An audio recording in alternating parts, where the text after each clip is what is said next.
The Ping G430 drivers are finally available in Europe. So just how do they perform?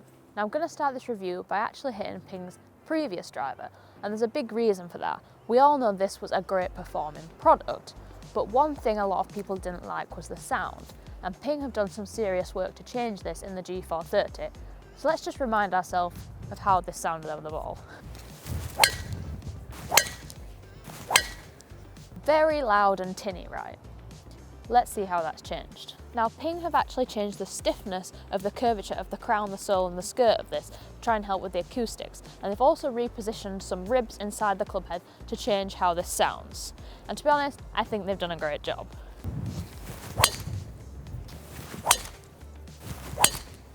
How much better does that sound? I think that is a big win for Ping already. Now I'm going to come back and do a head-to-head comparison in a little bit, but first I want to run you through the 3 different models in this new G430 range and see how the performance differs between them. So there are 3 models in this range. The one that sits in the middle and probably will suit the most people is the Max, and that's going to really give you that max forgiveness and also max distance. Now if we move either side of that, there's kind of more specialist clubs. We've got the SFT, which stands for Straight Flight Technology, and that's Ping's kind of draw-biased anti-slice offering. Now what I like about this is it looks almost identical to the Max in terms of the top of the club head and also the shaping and kind of the sizing. So there's not really a decision in terms of which club do I like the look of, it's really about which one performs the best for me, which I think is great.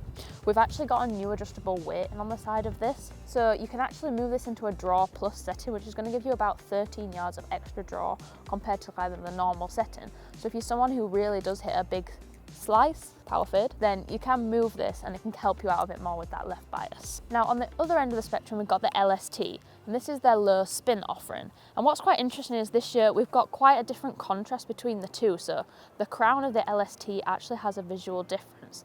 I think a lot of that comes down to kind of how tour pros like to align stuff. You can see we've got this kind of front alignment aid in a different block colour to the back. I think that looks really good, and it kind of clearly defines this from the other two because it is quite different. Now all 3 of these models have some level of weight adjustability on the back, so you can move it round and get kind of different weighting to suit your ball flight. So if you do want something to be more fade or draw biased, you can do that with each model, but the draw biased isn't going to be as extreme as we see in the SFT because the club head is built differently and that to have better weighting to help you draw it. Now most brands seem to have fit me into a low spin model this year, so I'm going to start with the LST and see how this performs. There's something so comforting about how a Ping sits behind the golf ball. I think most golfers can just relate to the fact if you're not feeling your best, you feel like you can pull this out of the bag and it just looks really confident inspiring and like you're going to be able to find the fairway. Really nice high ball flight. It's interesting, a lot of times people would think that low spin means you don't get a good ball flight, but that's really not correct. So that spun just over 2,000. It's quite interesting in terms of that height story because Ping have changed a bit of tech in that, so we've got a different crown structure this year. It's a little bit lighter and that allows them to bring some weight lower down in the club so we can get that extra height on shots. We've actually by total fluke picked quite a good hole to test these drivers on because the fairway kind of goes down and then dips back up, and if you catch a real good one it kind of ends on the upslope, so I can see it. It's quite interesting. I know we're not into the head-to-head yet, but the only ones I managed to get onto that upslope are the G430s. The G425s are a little bit hidden, so I hope that's a good thing in terms of distance. Both of those have been pretty consistent so far as well. The spin rate has only been 20 RPM different between the two, and they've both carried in their like low to mid 220s, so pretty solid. That's really nice. Feels like a very stable, just like straight ball flight.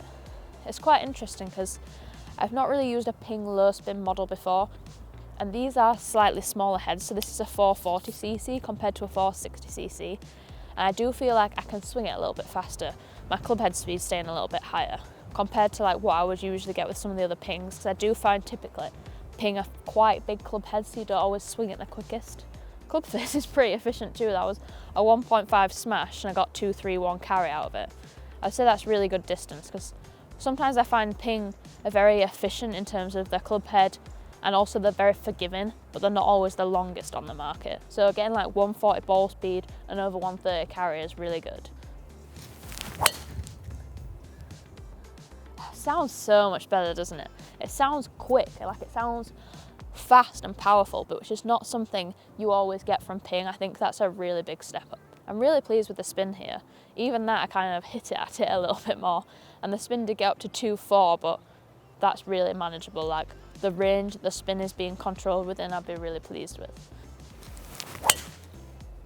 I really feel like I can hit at this too, which is a pretty nice feeling. I feel like you know the forgiveness is there in the head, so you feel like you can go at it a little bit more. So overall there, we've finished with 225 carry average, which I'm pretty pleased with. It's fairly breezy here today. That's off 94 mile an hour club head speed, which I think on the course is not bad, and it's probably 1 or 2 mile an hour faster than what I typically see with the bigger Ping heads. The spin has been really consistent and averaged just under 2,200, so 2,189, and it's really not varied much. I mean, the lowest was 2,038 and the highest was 2,485, so in terms of someone who wants low spin and wants consistent low spin, I think that's been really good. Longest shot out at 231, definitely potential for a little bit more if it was dead flat calm. I'm very pleased with that data. Let's go see how it performs against the other ones. Okay, so I'm just swapping into the Max model. This and the LST I've both got in a 9-degree head, and I'm putting the same shaft in them all. So this is one of Ping's own, it's the Alta CB, and I've got it in a 55 gram stiff. Now, we'll see in a minute, the SFT doesn't come in a 9-degree, so the comparison on that will have to be a little bit looser. Now, straight away, you can see this head is a little bit bigger. We've jumped up to the 460cc, and the fact that that is bigger just means Ping can get more weight on the perimeter and also lower down. It's going to get you more launch, but also give you more forgiveness on off-centre strikes. So in theory, our dispersion should be tighter with this than with the LST. Not always as straightforward as that. Well, that was very necky, and it's still gone very forward and very straight and landed on top of the hill, so spin jumped up, I would expect that, so 2,600, but that's not excessively too high. Wasn't my best strike, but it still carried 222, so pretty good so far. So nice. Straight away, definitely more draw bias. Like that's kind of started nicely on target and drawn a little bit, where I definitely noticed with the LST we were getting probably a little bit more of a fade. So it depends what your preference is. I hate seeing the ball miss left, so sometimes seeing a little fade is nice, but I know for the majority of golfers they hate seeing the ball go right, so I think the Max is going to be a good starting point to that, and if you want even more left bias, I think we'll see that with the SFT. Also, I struck that last one real nicely. 140 ball speed, 5 up attack angle optimised, 2-3 spin, 2-3-5 carry. So just show you, if you like strike this out the middle, you're still going to get a really good spin rate. To be honest, those are pretty perfect numbers actually. I can smack this and it just keeps going straight. That was like a shot that I felt like should have been a bit right and spinny and not great. And it's carried 236.5, landed on the centre cut of the fairway and spun 3,025. 141 ball speed. I would say that is quick for Ping. I mean, it's quick anyway, but I just think that's quicker than previous Pings. That's off 94.4 club head speed. That's not excessively fast. I can swing some other club heads that are a bit more compact and maybe deeper rather than elongated, 3 mile an hour quicker, and still only get that ball speed. So that is like very efficient. Oh God, it's so good. The dispersion on this is ridiculous. I mean, that first one, it was a bad swing, and I walloped it miles left. Look at those last two shots. They nearly pitched on top of each other. Nearly 240 carry. 143.6 ball speed. That is really good. 1.5 smash. My club head speed has gone up as well. It's interesting. I obviously got very comfortable with the club because I nearly got that up to 96. Oh, it's so flush. It is launching quite high.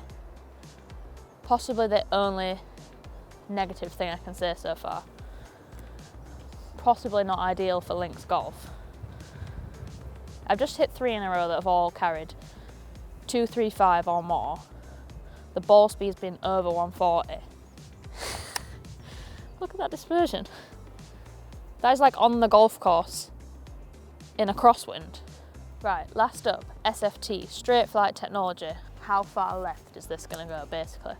Also, this is a 10.5 degree head because they don't do this in a 9 degree loft. Well, it went left. It also went very high. Very high. I think that loft is going to affect the distance a little bit. Spun more, I would expect this to spin more. 1, because of the loft, and 2, because of the build of the head. Spin rate 3,300. Not optimal for me, but it will be optimal for someone. You know, it still carried 220, and that launched very, very high. The launch angle was nearly 20 degrees.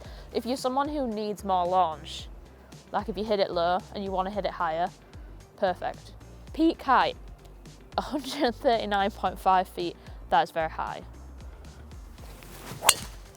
Oh, I didn't hear a bang. It drew. I shut the face down on my bad shot. This is shutting the face down even more. If you want to hit it left, that's a good thing. That went though, 230 carry. I do think I hit it off the golf course though. It's possibly not ideal. Aim a little further right. I don't think it's possible to hit this right, which is definitely a good thing. I mean, the whole point of this club is that it helps you if you're someone who really struggles to hit it to the right. So the fact I'm hitting a lot of these left is really good news for that technology. It's not very good news for me because my miss is already left, so it's kind of exaggerating that. But obviously that is the point of this club. Okay, so that was perfect. That started dead on the flag and it's drawn straight into the left semi-rough. So a lot of swing, but also a lot of like curvature, shot shape correction, which is like perfect for what people want. I would say you're giving up a tiny bit of distance on the other models. That was still good. I struck that really nicely and it's carried 229.6, so nearly 230.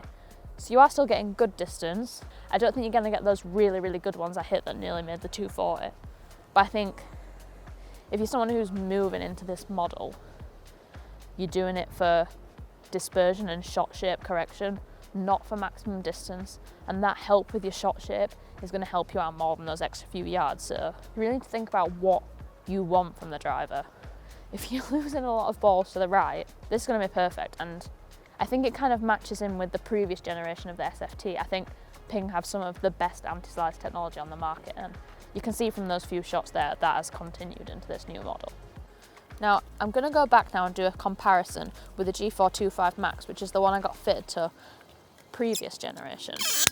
I actually got fit into a 10.5 degree in this, and obviously the Max in the new model I've gone for a 9 because I just hit it so high now, I want less loft. So I'm going to loft this down to a 9 because I think it's going to be fairer to test it that way.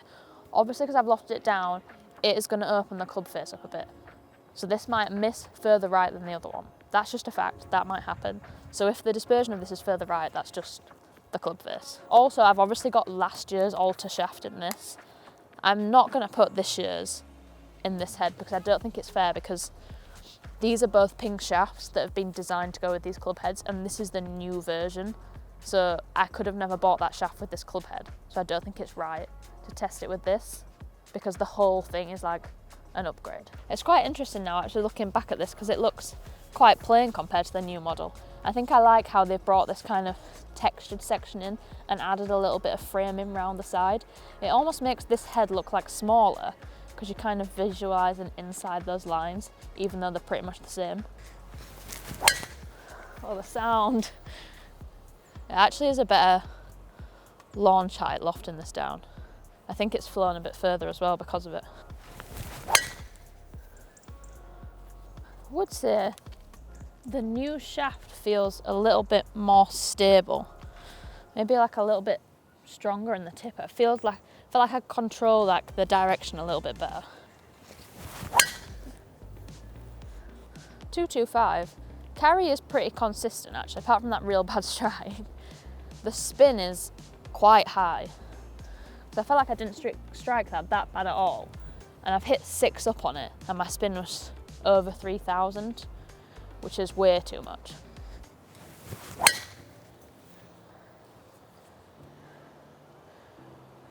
Still right, but it's better. So it's quite interesting. It shows you why you should always get fit. Because I thought the LST was just going to be the best based on how I'd been hitting driver and kind of stuff over this year and what's happened in other fittings. And actually it was the new Max that went the best. Well, went the furthest anyway, which is the best, right? So it carried 233.4 on average, which is really solid, but what I really like is like the consistency of the distance. I mean, I had one that carried 222, which was that first one, which was quite significantly necky. Every other shot after that was 235, 236, 237, 235. So those ones which I've hit good have been so consistent. And of those 4 shots, the spin rate was like 150 RPM different through the lot. So super consistent. I mean, like if you took that 222 one out, the average is basically like 236. Weirdly, next was the SFT at 227. I mean, it was only 1 yard longer than the LST, so 227 versus 226. But for me, that spun way too much. It was spinning 3,000 on average, and the height was 124 feet, which is seriously high. So I think if you're someone who needs help hitting it for the left, you lose the ball right currently. You want more height and you need more spin. SFT is ticking all those boxes. Like, that is just a great anti-slice driver. LST also did exactly what it says on the tin. Spun 2,189 on average, went 226 yards, which is pretty good. Some of my longest shots got up in the 230s. But yeah, that was definitely a little bit more straight to fade bias. So if you're someone who hates seeing the ball go left and you want less spin, that could be a great option. That was also the lowest launching one. So 97 feet on average in terms of height. That probably still seems quite high to a lot of people, but I do launch it high. So yeah, the G430 Max, if we ignore the bad one, 236 carry distance on average, 141 ball speed, 24 spin, 100 feet of height. Very happy with that. Now let's compare it to last year's model.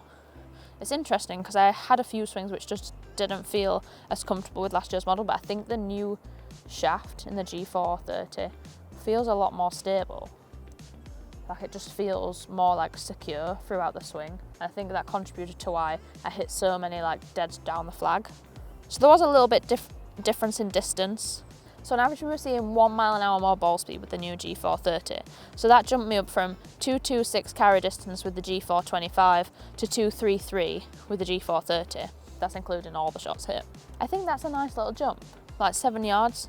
I'd be pretty happy with that. Also, what I think really interesting is the spins come down. I did think the previous driver could get a little spinny too sometimes, so we've got like 300 RPM less spin, which brings it down from 2,700 to 2,400, which is definitely a lot more manageable out on the golf course, especially when you get a bit of wind. Now, if we look at those two in terms of dispersion, you can see the purple is the G430 Max. So this one was the one that I hit really heely. Like, I really did not hit it well, but to be honest, it's not bad at all. And look how compact like the other 4 are. This is the other one. That's deleting the really heely one I hit with the G425. So you can see how the spread is a lot tighter. Having said that, there are 3 really tight ones from the G425 in the middle, but I hit them all out the middle. I feel like if you catch it slightly out of centre, not quite as good, but I think that was down to the spin. It's just because this span more already, then when I caught it off centre, it spun even more. So especially on that right one, like, it just fed off once it started spinning and was a bit heely. So in terms of that off centre strike, I just think there's like little gains in everything. Like, the ball speed's a little bit better, the carry distance a little bit better, the spin's a little bit better. If you have a G425, are you going to buy another one? Maybe not. Maybe you're not going to do that for 7 yards. But I think if you're in the market for a new driver, if you've had your driver 4 or 5 years, this new one is a great product. And the massive win Ping have had here is it sounds so much better. I don't think there's going to be anyone now who hits that and thinks, I don't like the sound, like, that's too off-putting to me. So Ping are bringing a huge portion of the market back now with that better sound improvement. So for me, massive win on the acoustics. Overall, great performance. I think that Max is a contender for getting in my golf bag this year.